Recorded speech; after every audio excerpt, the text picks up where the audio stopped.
It's Friday. Tonight on News Center Now, we continue this conversation about the drug epidemic with a very emotional interview from a mother. Yesterday, we talked about Maine businesses looking outside the state to find people to work for them. Well, people who've gone to school in Maine are saying, what about us? We'll talk about that. And why are advertisers, major ones, pulling out of YouTube? This is News Center Now.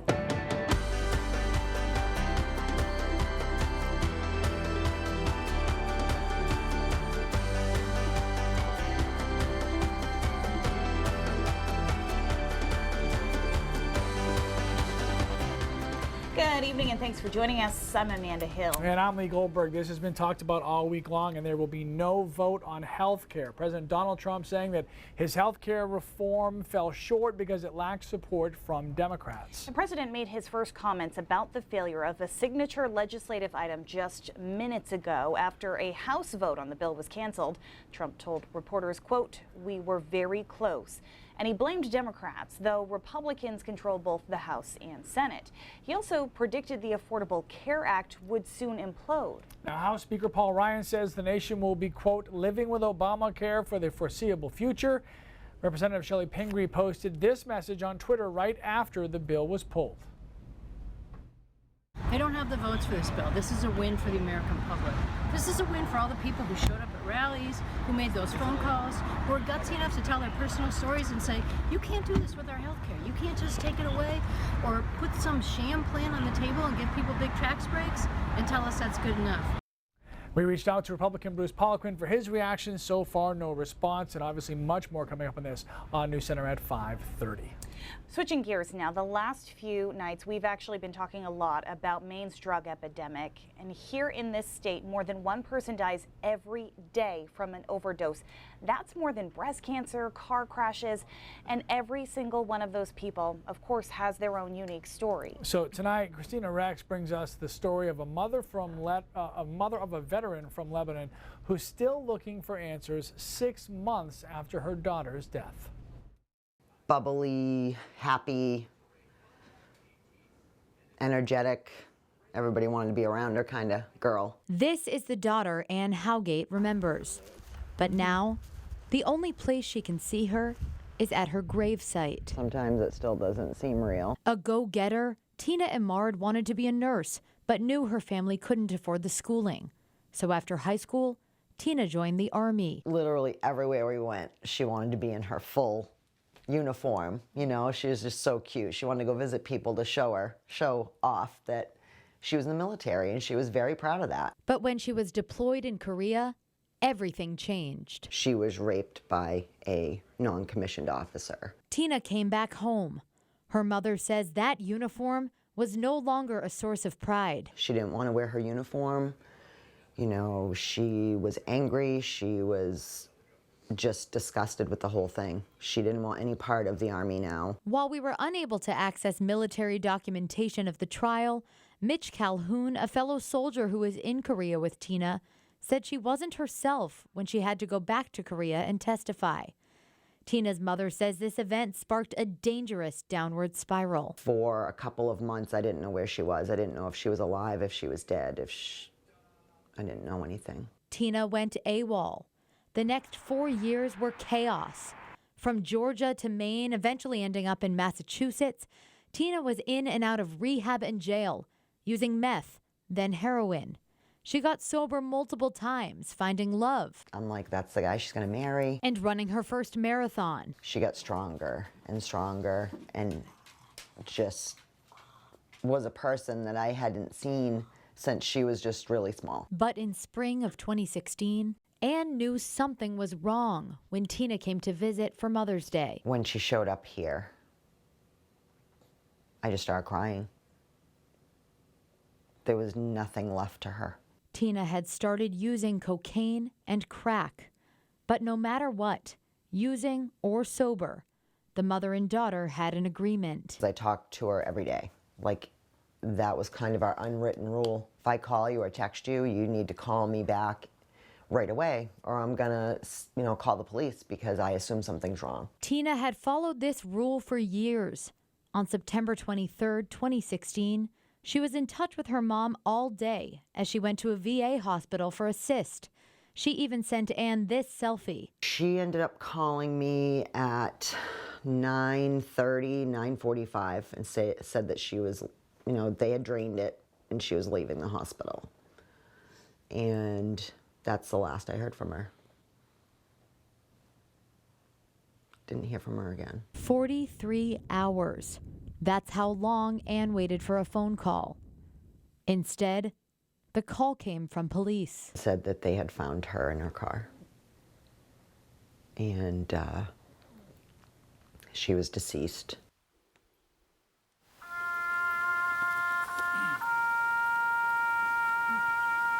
Tina Emard was found sitting in the front seat of her car at a strip mall in Acton, Massachusetts. Laying over the passenger seat, syringe in hand. Cause of death, acute fentanyl overdose. The details keep Ann awake at night. Tina was found wearing the same outfit from that selfie she sent her mother 2 days before. And the police report shows Tina had only been dead for a few hours when she was found. 6 months later, the question still haunts Ann. Where was Tina for those 43 hours? I know something's wrong. I know something is wrong. She would not answer me. In every corner of Ann's home, a memory of Tina. On her phone, the only way she can still hear her daughter's voice. Mom, that's me. Can you please call me back?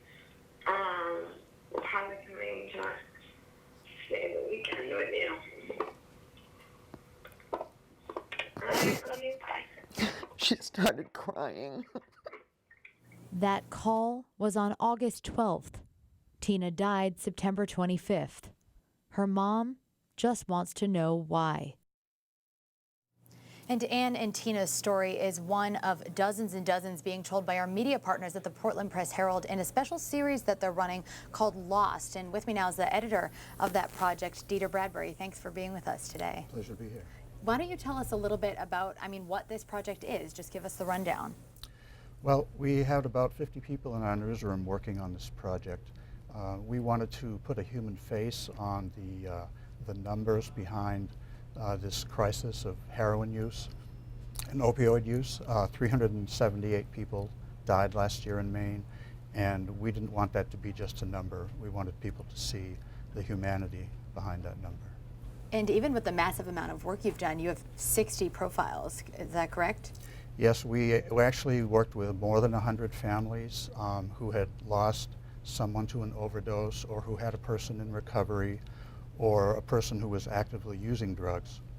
And out of that group, we ended up with 60 families who lost someone, and we wrote a profile of that person for the series. Tell me a little bit, as reporters, both in the newspaper and on TV, we tell these heartbreaking stories. Obviously, Ann and Tina's story is so personal. Tell us a little bit about why we do this, why you guys wanted to do this project, what you hope people get from it. Well, there's a lot of stigma attached to being a person who uses drugs these days. People think that it's a bad choice, a decision, when in fact, one of the things we've learned through this project is that addiction is really a disease. It's a chronic disease of the brain. It's not a choice that someone is making to get high. And we felt that it was really important to get that message out there so that people understand what addiction really is all about and what these families and their loved ones are facing. And just so people understand, what they're in for, it's kind of separated into categories, right? Each day as your stories will come out? Yes, we have, we're going to be publishing these profiles of the 60 people over the course of the 10-day series, but there will also be some stories that focus on some of the issues that came out that we sort of identified through interviewing those families. Things about women being particularly at risk, the children who are left behind when someone dies of an overdose, the challenges of treatment, and the difficulties of recovery. Recovery is one step forward, 2 steps back, right, often. And thank you so much for being here. Obviously, with 378 people, dead from this just last year, it's more than important, this work. So we appreciate you being here, and that series starts on Sunday. Yes, right? thank you for having me. Thank you very much. Amanda and Lee, back to A you. lot of you guys weighing in on Facebook. Mandy says addicts need life coaches to learn how to live normal life after rehab. Jobs, education, stable homes, and support, or they just go back to that same life. Yeah, and there's other people with the kind of a common sentiment of so tired of hearing that it's a choice and it's not something they can actually control. So Right. a lot of people weighing in. Thanks for your comments, and thank you guys for that story. Let's get a first look at the forecast. Hey, Keith. All right, guys, seeing a little bit of snow out there right now. In some places, actually adding up. By the way, my voice, just going to have to deal with it. A little bit sick still. Some places adding up to 2.5 inches over York County. Let's zoom in on that band of heavier snow there. What I'm seeing so far is it's not accumulating on the roadways, but as the sun sets here, we will see some accumulation starting on the roads, but luckily the last of this kind of breaking up. Some snow over down east as well, a little bit on the lighter side here from Lincoln and into Machias, but several more hours of snow overnight as a warm front continues to try to wiggle on through.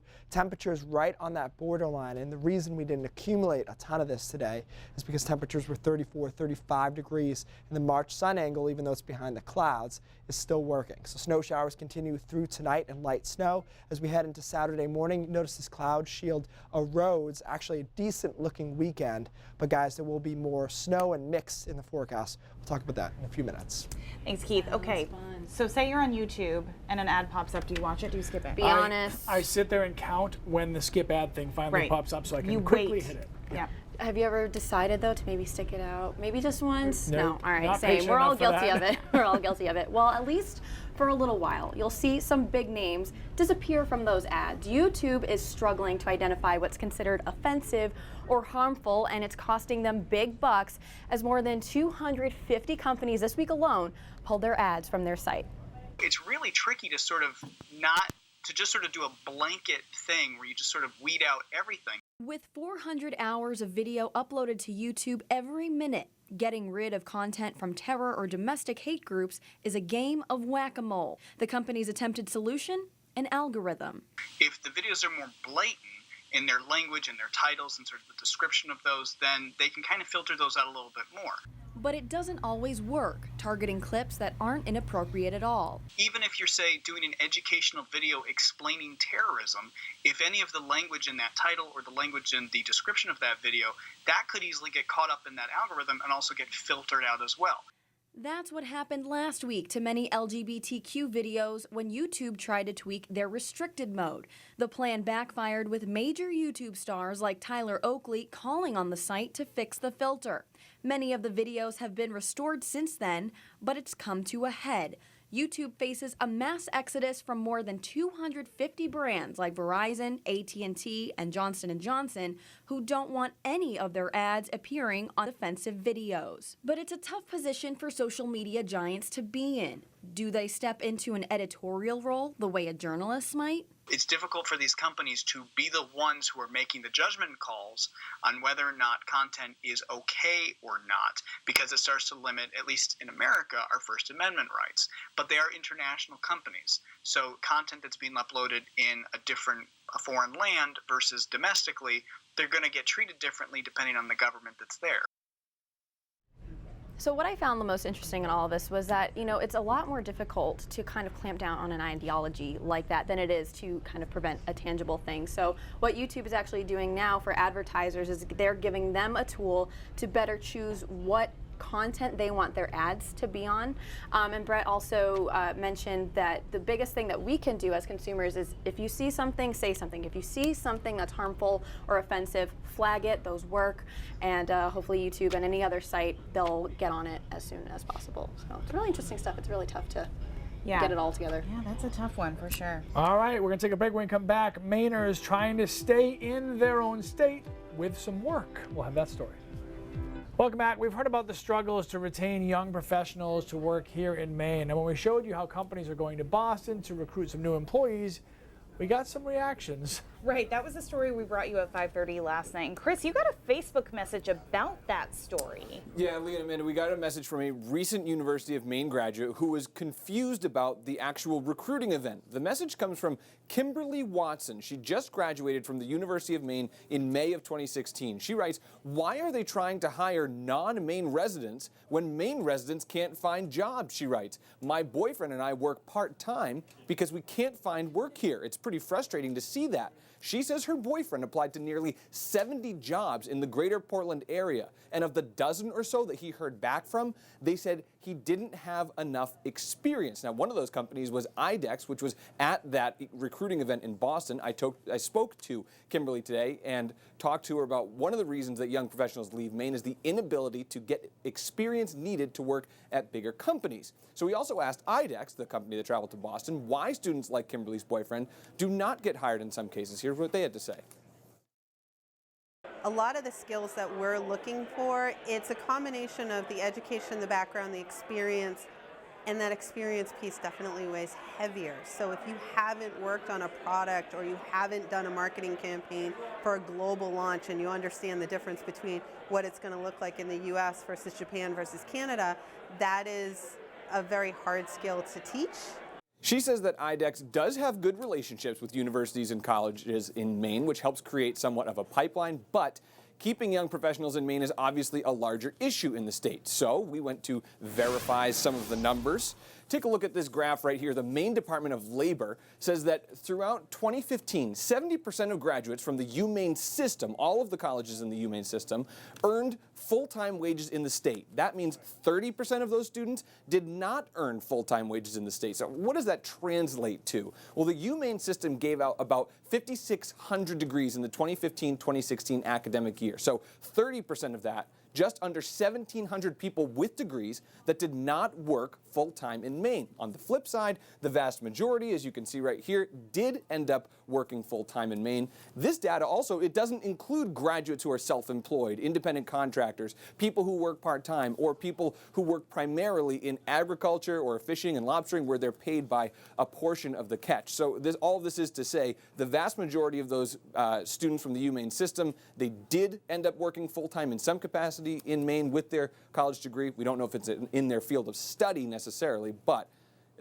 this kind of plays to that issue of retaining young professionals to work in Maine. Leah and Amanda. All right, thanks, Chris. Coco, let's retain that kid. He's pretty good, isn't he? Hey, Keith's voice isn't back yet. Kind of a curse, kind of a blessing. But he will be back with the full weather right after this.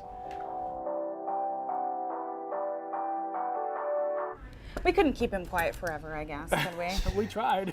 Pretty close to it. We'll keep the chit chat minimal. Feels as miserable as the snow outside. Yeah. You know, I don't actually feel that bad. It just doesn't sound good. All right, yeah, we got some snow out there, a couple of inches over York County reported. Most of this on the grass, on cars, on wood. I was looking at the cameras out there. It's not on the roads, but that may change here in the next couple of hours. This is the strongest snow now moving offshore. This is all light stuff back here, but some snow over down East Maine, and some of these foothills and mountains have been snowing basically all day. So a couple of inches of snow likely there. It'll continue overnight. This warm front drives our entire weather pattern over the next 4 or 5 days. It kind of wiggles to the south and moves to the north, and all these movements produce precipitation or a lack thereof. So tonight, the warm front's in here. We're seeing snow and a little bit of mixing down to the south. The warm front will push down southward as we head into Saturday. So most of the state is nice and dry, but far southern Maine could see a raindrop in the afternoon. That's probably the southern 10% of the state. Most of us are going to be dry. All of us dry on Sunday as the warm front remains south, and then the whole system moves in as we head into Sunday night and Monday, and this will start as snow and then try to change over to a mixture and eventually rain. So Monday is going to be one of the wetter days there, but the weekend actually overall not bad. And you can see it here on Saturday, a decent amount of sunshine. There's that drop over southern Maine, and then Sunday, nice and bright before we get more moisture to move on in. So here's how we kind of break it down for you. Chance of precipitation is high on Monday, 100%, 40% on Tuesday, but again, the weekend, although not totally sunny, is certainly not a washout. When all is said and done, with Monday's snow, could see a couple of inches here from Greenville to Millinocket and up towards Caribou. Minimal accumulation, though, farther south, and the ski areas may pick up 3 to 5. Excuse me, so kind of a messy pattern overall One thing I don't really see is us breaking into a big spring pattern. We will, though, push into the mid and upper 40s on Wednesday, guys. That's probably your best day, Wednesday afternoon. All right, looks like you've got about a 2-minute break, and then we're back with brain drops. So get your rest. You're almost at the finish line. Definitely We're water. back in a minute. And we are back with brain drops as we try to get Keith to the end of this show. All right, today is a national transportation noise map that they just put out with statistics of how noisy your neighborhood might be based on road noise and airplanes. So let's show you Maine. Not surprisingly, it drops off as you head into northern Maine because there aren't as many big roads and there aren't as many airports. Oh, there it is. Okay, right there. Sorry. And you notice Portland is a big hub, and actually up towards Bangor. If we zoom into Portland, more specifically, you've got 295, but look at that little cross pattern. Those are arrival and departure paths for the JetBlue. Oh, there you go. And so as you get lower in altitude, they're going to be a higher impact to you. And let me show you where I used to live in Atlanta. This is really interesting because Hartsfield-Jackson, their airport down there, is still the busiest airport in the world. Look at the footprint that leaves down across looks like an southern parts of Atlanta. Yeah, it kind of does. It's interesting. And a couple of other side airports there that you can see. One thing to note, guys, is that this doesn't take into account if you've got a loud neighbor, if you've got a concert venue next to you. But if you were moving, it could be an interesting way to figure out where you might want to be at. All right, here's my science background. I've got extra butter and light butter on my popcorn. This is the 100-calorie pack over here, I think. News Center at 5:30 is next.